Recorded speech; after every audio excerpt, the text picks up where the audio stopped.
संतुलित रासायनिक समीकरण।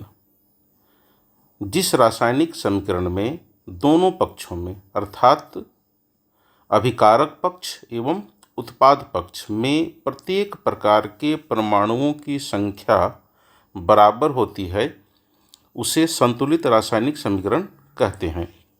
आइए इसे हम लोग 3 उदाहरण से समझते हैं। हाइड्रोजन और क्लोरीन की अभिक्रिया से हाइड्रोजन क्लोराइड बनता है।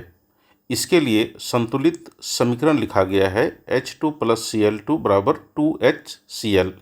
यहाँ अभिकारक पक्ष में हाइड्रोजन परमाणु की संख्या 2 है।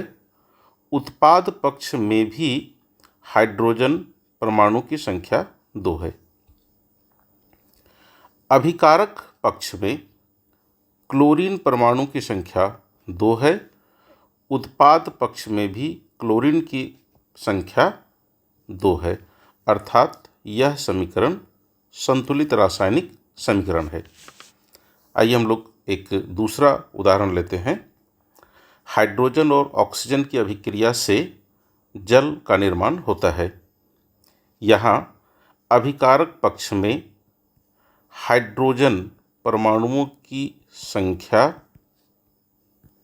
4 है एवं ऑक्सीजन परमाणु की संख्या 2 है। उत्पाद पक्ष में हाइड्रोजन 4 है एवं ऑक्सीजन 2 है। इस प्रकार यह समीकरण भी एक संतुलित रासायनिक समीकरण है। आइए तीसरा उदाहरण लेते हैं। मैग्नीशियम और हाइड्रोक्लोरिक अम्ल की अभिक्रिया से मैग्नीशियम क्लोराइड बनता है और हाइड्रोजन गैस मुक्त होती है। यहाँ इस अभिक्रिया में मैग्नीशियम परमाणु की संख्या 1 अभिकारक पक्ष में, जबकि उत्पाद पक्ष में भी मैग्नीशियम परमाणु की संख्या 1 है।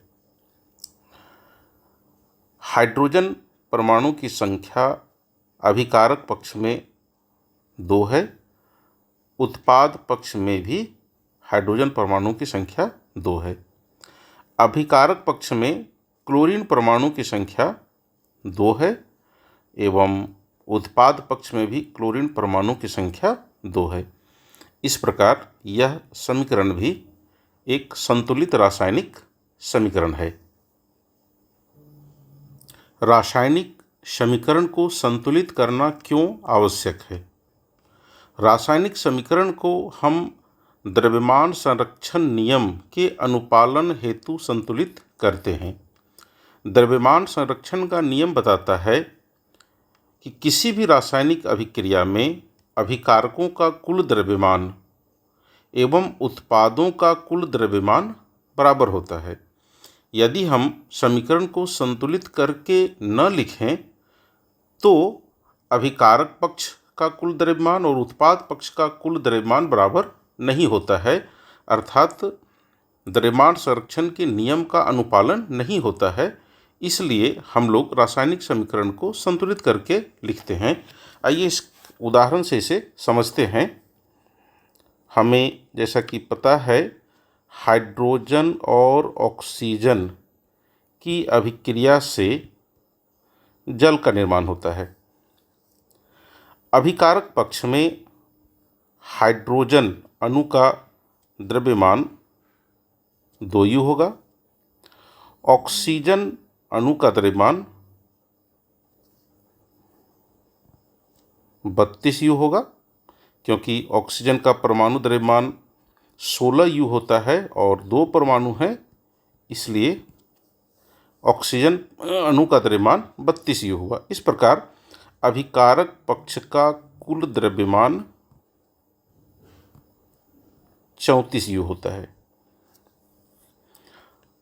अब हम उत्पाद पक्ष का द्रव्यमान निकालते हैं तो हाइड्रोजन का 2 × 1 और ऑक्सीजन का 16, अर्थात जल के एक अणु का द्रव्यमान 18U।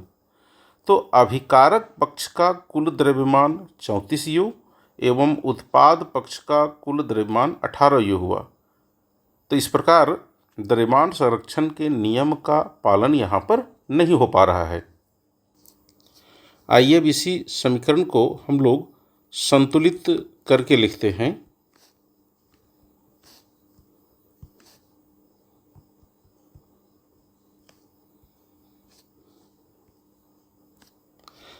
अभिकारक पक्ष में हाइड्रोजन का 2 अणु है, अर्थात इसका द्रव्यमान 2 गुना 2u बराबर 4u। ऑक्सीजन अणु का द्रव्यमान 32u, अर्थात कुल द्रव्यमान 36u होता है। जल के एक अणु का द्रव्यमान 18u। यहाँ जल का 2 अणु है तो 2 गुना 18u अर्थात 36u होता है। इस प्रकार हम यहाँ देखते हैं कि अभिकारक पक्ष का भी कुल द्रव्यमान 36u है एवं उत्पाद पक्ष का भी कुल द्रव्यमान 36u है। तो इस प्रकार यह संतुलित रासायनिक समीकरण द्रव्यमान संरक्षण के नियम का अनुपालन करता है।